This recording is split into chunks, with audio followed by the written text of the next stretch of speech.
Greetings to all the viewers who are watching my video.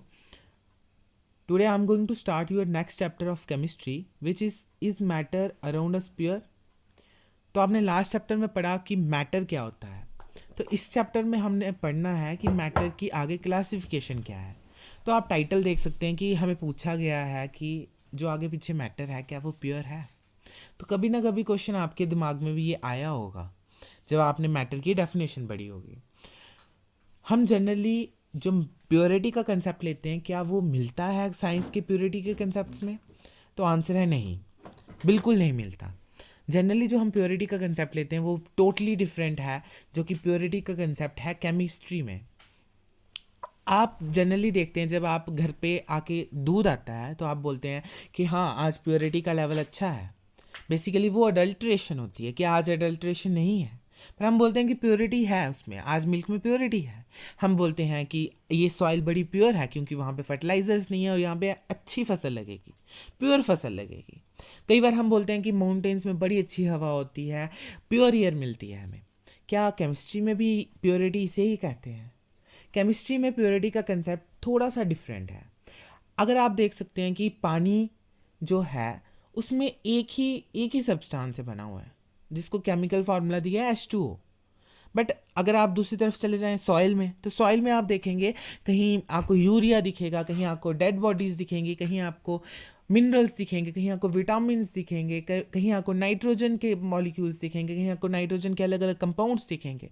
और अगर आप दूध को देखें तो दूध में आपको फैट्स दिखेंगे, आपको कैल्शियम दिखेगा, आपको बड़े सारे अमाइनो एसिड्स मिलेंगे, आपको बड़े सारे विटामिन्स मिलेंगे।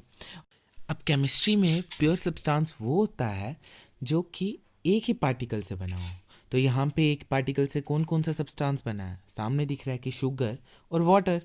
तो शुगर और वाटर प्योर हुए और जो सॉइल है, मिल्क है या एयर है वो इम्प्योर सब्सटेंस में आते हैं। तो अब हम आगे पढ़ेंगे कि मैटर को आगे कैसे क्लासिफाई किया गया है, प्योर इम्प्योर में, फिर इम्प्योर और प्योर को आगे कैसे क्लासिफाई किया गया है। तो जैसा कि हमने पहले पढ़ा था कि मैटर क्या होता है। मैटर होता है कोई भी चीज़ जो कि इस दुनिया में एग्जिस्ट कर रही है, कोई स्पेस ऑक्यूपाई कर रही है, उसे हम मैटर बोलेंगे। तो मैटर आगे दो चीज़ों में क्लासिफाइड है, एक इम्प्योर सब्सटेंसेस और एक प्योर सब्सटेंसेस। तो प्योर सब्सटेंसेस आगे क्लासिफाइड हैं एलिमेंट्स और कंपाउंड्स में, और मिक्सचर्स जिनको हम इम्प्योर सब्सटेंसेस बोलते हैं वो आगे क्लासिफाइड हैं होमोजीनियस और हेट्रोजीनियस मिक्सचर में। तो प्योर सब्सटेंसेस की अभी हमने एग्जांपल पढ़ी वाटर और शुगर की, और इम्प्योर की पढ़ी हमने सॉइल, मिल्क और एयर की। वैसे ही और भी हम एग्जांपल्स ले सकते हैं। तो अब हम पढ़ेंगे कि प्योर सब्सटेंसेस क्या होते हैं। तो प्योर कोई भी सब्सटेंस एक ही एटम से या एक ही मॉलिक्यूल से बना हो, या एक ही तरह के किसी पार्टिकल से बना हो, उसे हम बोलेंगे प्योर सब्सटेंस। तो आप डेफिनेशन भी यहाँ पे पढ़ सकते हैं कि a pure substance is one which consist of only one kind of particles. No further, pure substances are also classified into two sub categories, one is element and other is compound. Now we firstly discuss about the elements. What are elements? Element क्या है कि कोई भी substance जिसको हम furtherly separate नहीं कर सकें अलग अलग सब्सटेंसेस में, उसे हम एलिमेंट बोलते हैं, आइदर केमिकली और फिजिकली। तो हम एग्जांपल ले सकते हैं आयरन। अगर आप आयरन को तोड़ भी दो तो दूसरा पार्ट भी और पहला वाला पार्ट दोनों आयरन ही रहते हैं। अगर आप आयरन को मेल्ट कर लो तब भी उसमें से आप कुछ और एलिमेंट को बाहर नहीं निकाल सकते, कोई और सब्सटेंस को बाहर नहीं निकाल सकते। तो आयरन, गोल्ड, सिल्वर ये एग्जांपल्स हैं मेटल्स की। बोरॉन, सिलिकॉन ये एग्जांपल्स हैं मेटलॉइड्स की। कार्बन, नाइट्रोजन, ऑक्सीजन ये एग्जांपल्स हैं नॉन मेटल्स की। और इन मेटल्स, मेटलॉइड्स और नॉन मेटल्स के बारे में आप फर्दर पढ़ोगे कहीं ना कहीं। तो अब पढ़ेंगे कंपाउंड्स क्या होते हैं। तो कंपाउंड्स क्या हैं? जो कि एक जब दो तीन एलिमेंट्स से मिलके बने हैं उनको हम कंपाउंड्स बोलेंगे।